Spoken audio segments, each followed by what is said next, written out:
Let's take a look at a couple of examples from section G4 where we're looking at special parallelograms. Our first example asks, what are the measures of the numbered angles in the rhombus A, B, C, D?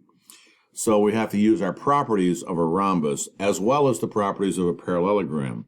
The first one I want to make sure you understand is in a rhombus, the angles of the diagonals, they bisect, they are perpendicular. So that means this angle will be a right angle. So angle 1 will be 90 degrees. So that means all of these angles inside here will be 90 degrees. 58 is over here. If you'll notice, there are actually 4 triangles created when we draw those diagonals. And the truth of the matter is that these triangles will all be congruent triangles. So if 58 is this angle, then over here, this is also going to be 58. So angle 3 is 58 degrees. Because that's 58 degrees and that's 90 degrees, we can subtract from 180 to get angle 4. So 90 minus 58 would be 32. So angle 4 is 32 degrees. And because this diagonal bisects this angle, since angle 3 is 58, angle 2 will also be 58 degrees. So angle 2 would also be 58 degrees. Let's look at this other example.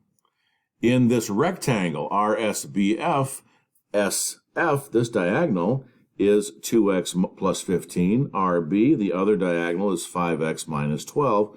What's the length of one of the diagonals? Because what's true about them is that both diagonals are the same measure. In a rectangle, the diagonals are congruent. So we can just set those equal to each other. 5x minus 12 equaling 2x plus 15. And we solve for x.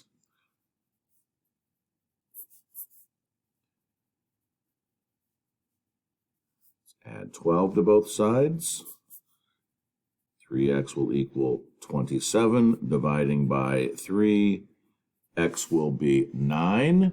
And, of course, x equaling 9 is not the answer. The question is, what is the length of one diagonal? So just pick out one of the equations and plug 9 into it. So 2 times 9 plus 15 would be 18 plus 15.